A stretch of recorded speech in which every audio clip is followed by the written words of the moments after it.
can't control that because she's If that's your friend, you could have called me. That's a grown woman. You know me. I can't tell nobody what not to do and what to do. But it's at your house. Just like we not It's at your house. DeMarcus said, I don't care what you think, this is my baby, and we're naming him DeMarcus Latarius Patterson Jr. If she named him DeMarcus Latarius Patterson Jr., you definitely had to agree to that. You generally shouldn't come to paternity court with a whole love triangle and a kid named after one man while another man is lurking in the maybe daddy shadows. But here we are. Mr. Patterson says he's been dad since day one, put his name on little DJ, and built a whole life around that boy. Meanwhile, Mrs. Knight is like, so, about that, it could be someone else. Cue the tension. Let's roll the first clip. Mr. Patterson, you opened your case today to prove that you are 4-year-old DeMarcus Patterson Jr.'s biological father. You named him and have cared for your junior since birth.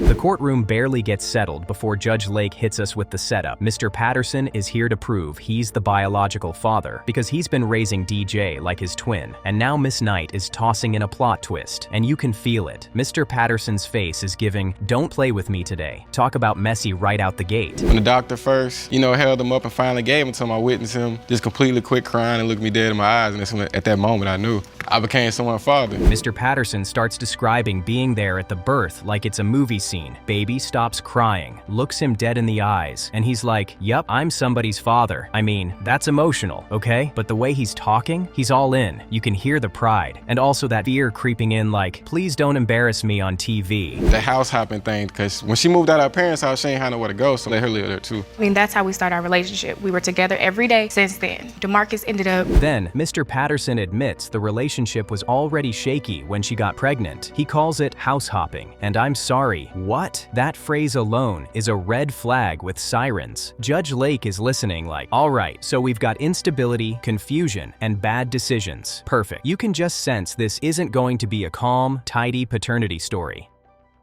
When you left, you ended up with Mr. Siegler, which is the other possible father. Right. We ended up having protected sex that night, and then we ran out of condoms, and while we were doing it... Ms. Knight comes in with the I left because he cheated bomb, and then, boom, she says she found out she was pregnant while she was with Ladarius, also known as Mr. Siegler. Whew, things got rocky quickly. Mr. Patterson's whole vibe shifts into, so you knew there was a chance? And Mrs. Knight is basically like, yeah, but I still let you claim him. Girl. There my water broke, we woke him up, said, baby, my water broke, time to go to the hospital. He hopped up, all right, let's do this. So we was in the hospital that whole day, had the baby. He didn't get to cut the umbilical cord because the doctor took it upon himself to cut it. Yeah, he did but do that. That was it. When he had the baby, DeMarcus looked over. Judge Lake asks about the birthday, and Ms. Knight says Mr. Patterson was there when her water broke and everything. That's not small, that's we're a family behavior. And the court gets quiet in that heavy way, because everybody knows what's coming next. If he's not the father, that's 4 years of bonding about to get punched in the chest.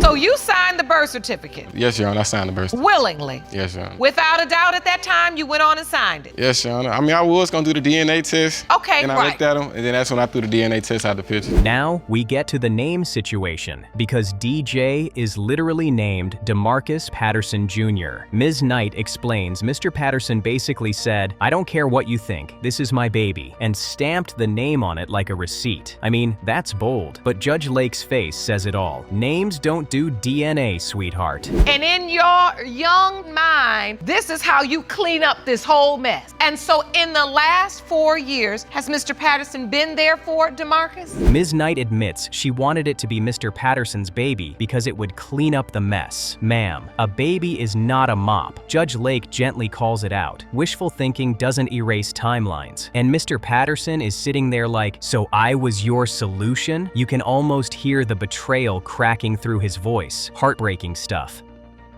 He phone now, so I look at And it the now. conversation about DNA tests is this is not the first time I brought it up. I done set appointments. No one wants to help me with half the payment. Nah, I help you with that. Nah, it's just, I know you evil. If they say that I don't get to take my name off or have a DNA test, you'll put me on child support if you could. Look. Then the DNA test argument comes up. Ms. Knight says she brought it up before, but nobody wanted to pay for it. And Mr. Patterson fires back like, he's 4 now. Why are we still doing this? Exactly. 4 years is a long time to let doubt just sit there. The tension is so thick you could cut it it with a knife. So the other possible father is your god brother? Right. Oh. Ladarius. Why are you making this look bad? And the other guy in DeMarcus Jr.'s life as well. And here's where it gets extra messy. The other possible father, Mr. Sigler, isn't a stranger. He's tied to the family through godparents. Oh yeah, this isn't random guy from the past. This is awkward family events forever. Judge Lake is piecing it together like a detective, and you can tell she already knows this situation spiraled way out of control.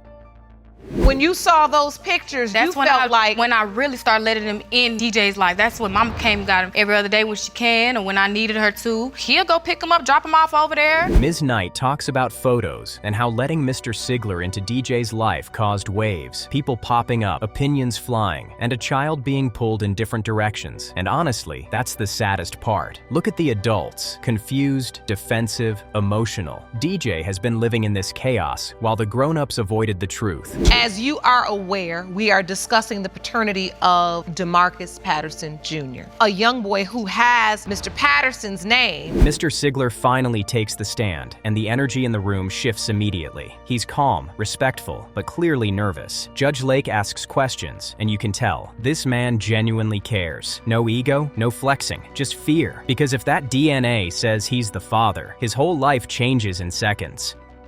That you were, in fact, potentially DJ's biological father. Okay, prior to that picture right there, I seen him probably a week before that picture. And he was 3 months old when I first met DeMarcus. Judge Lake asks Mr. Sigler what he hopes for, and he says he loves DJ either way. But also, sir, brace yourself, because Mr. Patterson has to sit there listening to another man talk about loving the child he raised. His face is locked, his jaw is tight, and you just know he's holding back a storm of emotions. The love that I have for him is the same love that he had for me.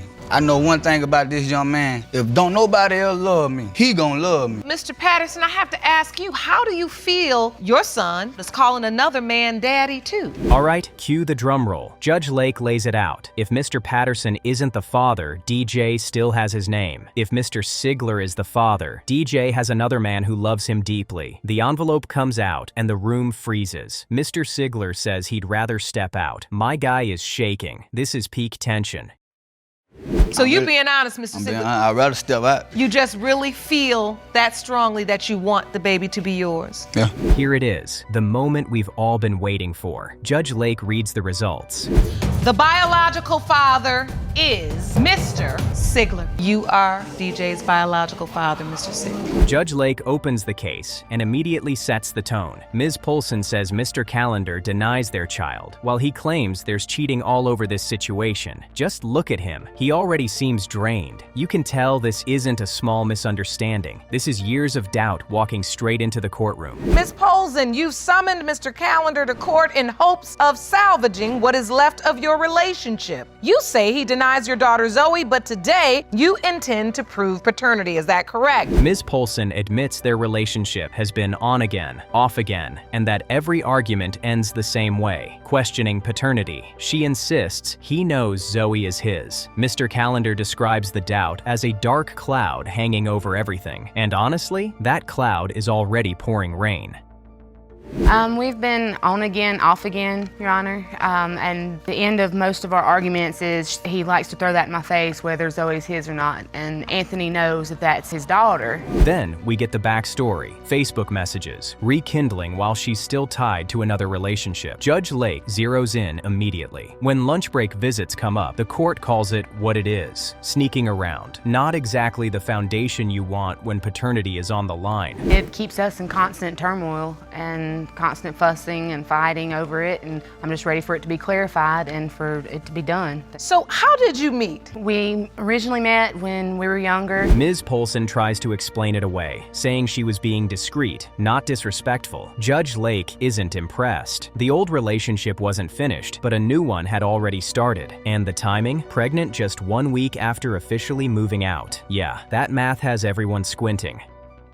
Did you know she was in another relationship when you pursued her? I did, but she said they were separated, living in different rooms. Now we get to the soup and teddy bear. Mr. Callender explains discovering long phone calls with the ex, 30 minutes, even an hour, over a couch? Please. Judge Lake presses hard, and Ms. Polzin's story starts wobbling. You can feel the tension rise with every question. So you all started this relationship even though you weren't quite finished with the last one. Correct. How soon after you officially start getting into a relationship with Ms. Polzin do you find out she's pregnant, Mr. Callender? What really stings is when Mr. Callender admits he didn't even learn about the soup and teddy bear until years later during an argument. Of course, Judge Lake jokes that arguments always expose hidden truths. And honestly, that line hits a little too close to home. This relationship with the ex, and a week later, she says to you, I'm pregnant. Exactly. What are you thinking when she says that, Mr. Callender? I'm not at the residence with them while she's staying there. Despite all the doubt, Mr. Callender showed up. Doctor visits, the delivery room, everything. But when he wasn't allowed to sign the birth certificate, it crushed him. You can see how that moment planted real insecurity. He wanted to be the dad, but nothing felt certain. But how did he know that she was sick if they haven't been communicating? Soup and a teddy bear? He would bring me flowers to work and left a soup and a teddy bear. Then comes the bombshell. The ex directly asks, "Could she be mine?" The courtroom freezes. Judge Lake breaks it down plainly. Men don't ask that unless they believe there's a chance. Ms. Polzin says he was just trying to cause drama, but with all this contact, that explanation feels thin. I was going through her phone looking for a number that I dialed from her phone, and I'd seen that his number was in there, and just out of curiosity, I clicked on it and it said they had.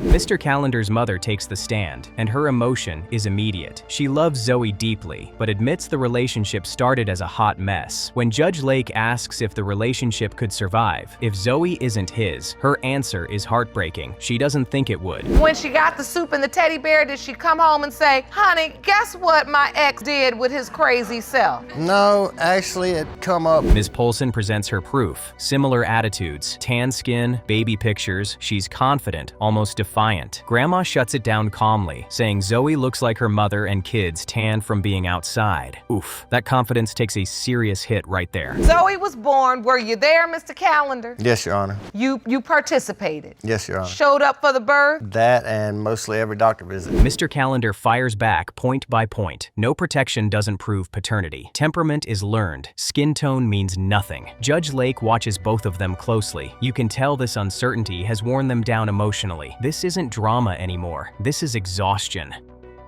She was in contact with her ex, and he made the question, could it be mine? Oh, the ex said, could it be mine? Yes. Now, how did you find this out? The courtroom goes quiet as Judge Lake prepares to read the DNA results. Grandma looks like she's holding her breath. Mr. Callender can barely sit still. Ms. Polzin stares straight ahead. You could cut this tension with a knife. Cue the drum roll. This is it. This really troubles you because you have very real doubt. With that said, I think we've heard enough testimony, and it's time for the results. Judge Lake delivers the results. Mr. Callender is Zoe's father. Mrs. Polzin immediately breaks down in tears. Mr. Callender looks stunned, emotional, overwhelmed. Grandma's face lights up with pure relief. Years of doubt disappear in seconds. Just look at those reactions. Absolutely priceless.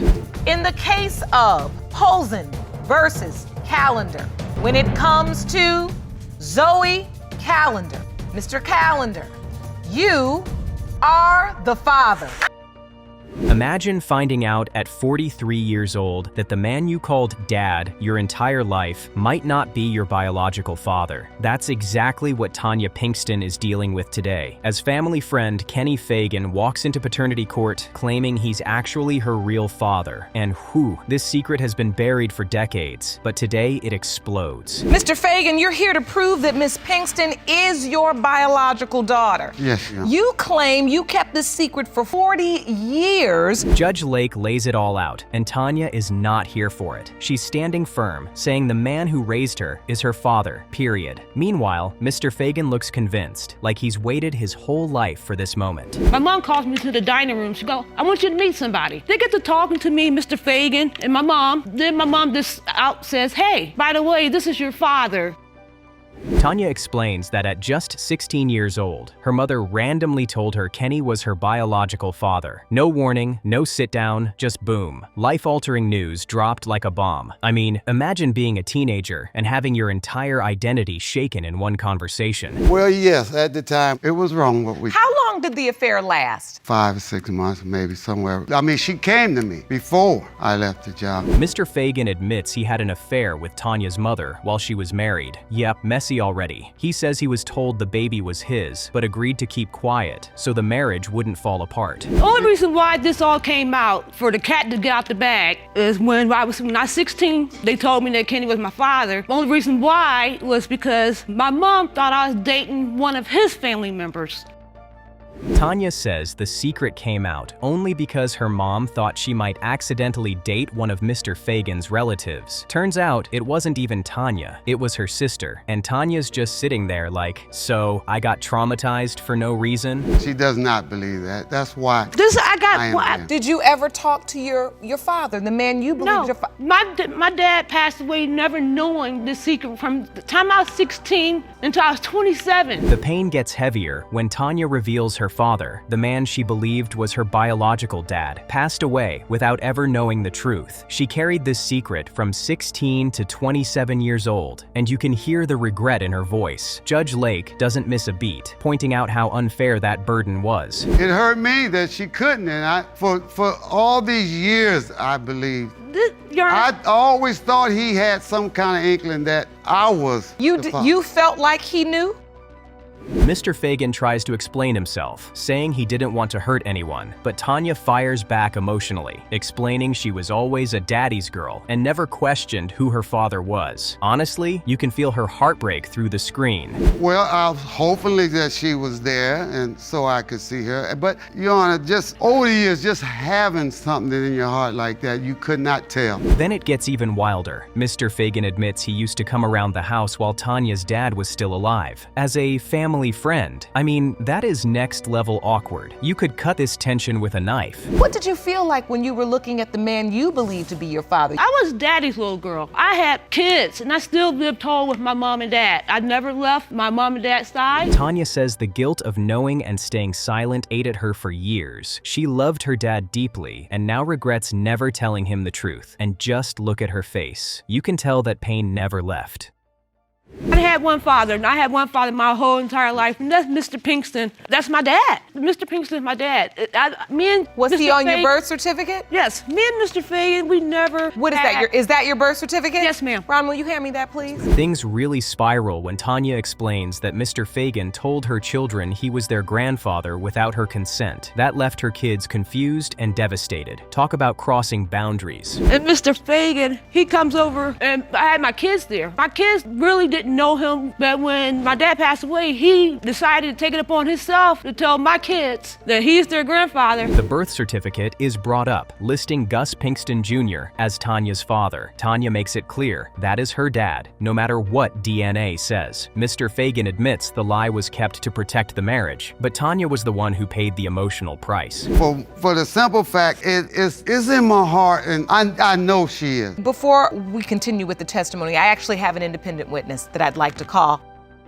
Tanya's sister Melissa takes the stand and immediately says this secret should have stayed buried. She confirms she overheard adults talking years ago and always believed Kenny was Tanya's biological father. You can feel the courtroom getting heavier by the second. If you can hold it for 43 years, you should have just left it alone. Now there's family that didn't know that know.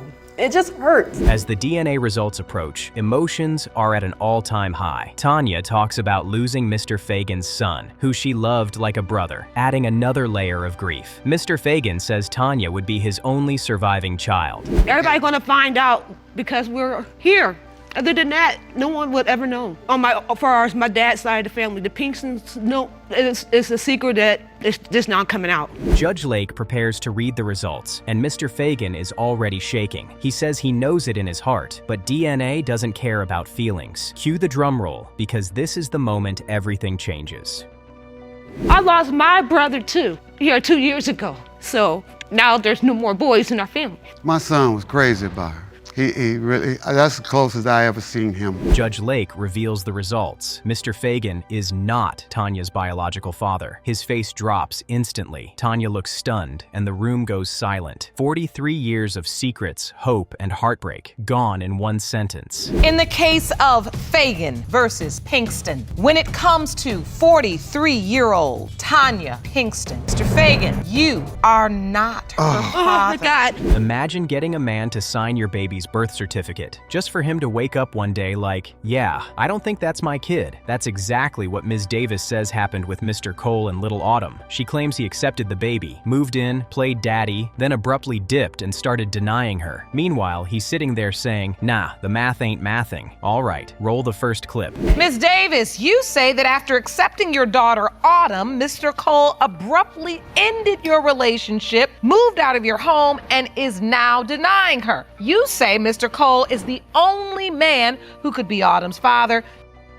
Ms. Davis is already hurt, angry, and disappointed, and you can hear it in her voice. This isn't just court drama, this is personal. But then Mr. Cole hits the courtroom with a plot twist. He says he still takes care of Autumn. He's just questioning if he's the biological father. I mean, just look at the energy. This is that I'll buy diapers, but I need receipts type of doubt.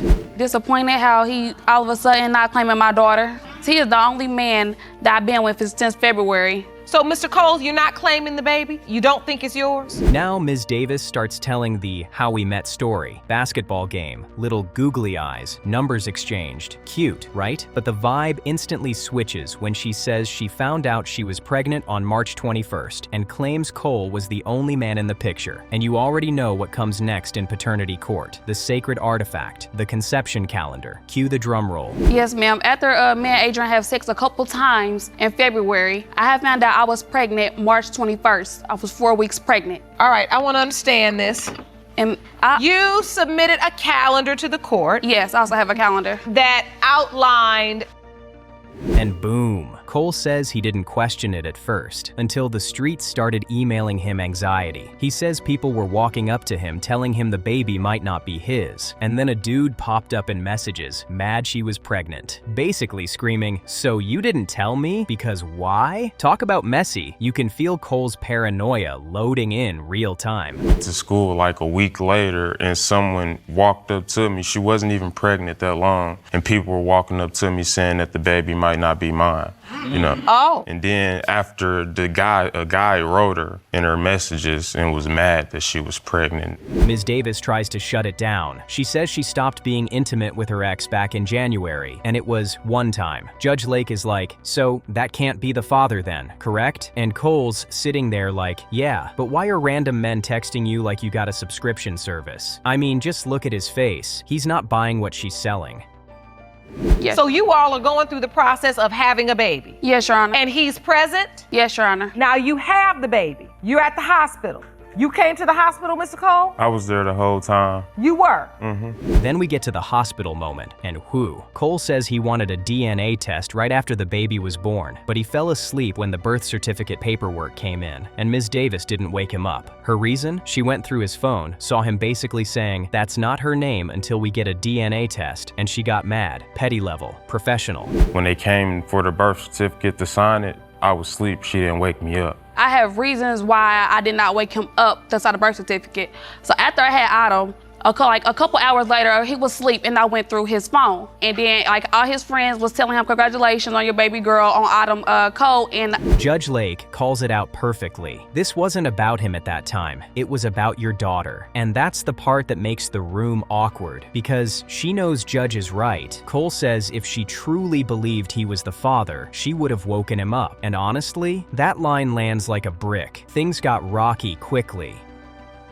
Yeah. Yes, Your Honor. And Mr. Cole, at some point, your name got on it. Yeah, like 2 months after she was born. Because my family had got in my head and Just she looks just like you, that's your twin. Now it gets even wilder. Ms. Davis admits she made a split image photo of the baby with Cole and another guy and blasted it out like a paternity vote, a poll, like it's Instagram story. Who does she look like? Judge Lake is basically stunned, because why would you include another guy if there's no other guy? Exactly, Your Honor, exactly. But what are you taking a poll for as it relates to paternity? I mean, where would you get in your mind that you're gonna split screen your daughter's face with two different guys and send it out to take a poll? That's what I said. I was just mad and angry. And Cole's over it. He's saying random people are stopping him in public, asking why he doesn't claim his baby. Judge Lake leans in with the big question. If you're so sure Cole is the father, why would you ever do an email blast poll with another man's face in it? You could cut this tension with a knife, because Ms. Davis has no clean answer. Finally getting a man to believe that it is his biological child, having him sign the birth certificate, and then still creating disruptive situations that destroy his trust in you and his belief that he is the biological father because you mad. I don't understand that logic. Judge Lake is officially in mom lecture mode now, like that disappointed auntie energy. I cannot understand the logic. She basically says Ms. Davis got Cole to believe he was the father, had him sign the birth certificate, then kept doing chaotic stuff that destroyed trust. Because you mad. And when Judge Lake says, don't start nothing, won't be nothing, you know you're getting cooked. Hello, Ms. Davis. Thank you for joining us. You are Ms. Davis, Amber's twin sister, is that correct? Yes, Your Honor. All right, and you're here to testify as to what you know. And then the witness walks in, Ms. Ashley Davis, her twin sister. Uh-oh. You already know twin sisters don't come to court to protect your lies. They come to accidentally ruin your whole storyline. The sister starts off nice, giving Cole credit as a great dad, very involved, and Cole's face almost softens until she drops the information grenade. Hey, you're saying that your sister admitted to you that she had sex with another guy 2 days before she was intimate with Mr. Cole? Yes. No. And you're certain she said 2 days? Ashley testifies that Ms. Davis admitted she had sex with another guy 2 days before she had sex with Cole. 2 days. Ms. Davis immediately panics and tries to backpedal like, no, I said beginning of January. And Judge Lake is like, ma'am, beginning of January does not sound like 2 days. I mean, just look at everybody's reactions. This is the kind of moment that changes the whole case. Even be relevant or of issue where you would be having this conversation with your twin sister if there was absolutely no other guy in the picture ever besides Mr. Cole. She knew about the other guy in January after I told her, but I did not tell her that I had sex 2 days before I had sex with Adrian. I didn't tell her that, but she also knew about the other guy before Adrian. Judge Lake shifts the focus to Autumn because now it's bigger than the adults arguing. She points out that Autumn calls Cole Daddy. This is the man she knows, and the stakes are high because if he's not the biological father, the emotional fallout could be huge. Then she reminds Cole, legally, he's still on the hook right now because of the birth certificate. The courtroom gets quiet because now it's time. Be the biological father or not, under the law, you are her father and you're responsible for child support. You understand that? And that's not to say that you are not her biological father, because what I don't know. Because like I said, Ms. Davis, you done too many things since you was mad, and then your own sister says you had sex with somebody else 2 days before. Here we go, the envelope. Cue the drum roll, because Cole is sitting there hoping he is her biological father, and you can hear it when he talks about not growing up with his own dad. Judge Lake reads the results, and the second she pauses, everybody freezes, and then it hits. In the case of Davis versus Cole, when it comes to 3-year-old Autumn Cole, it has been determined by this court. Mr. Cole, you are not the father.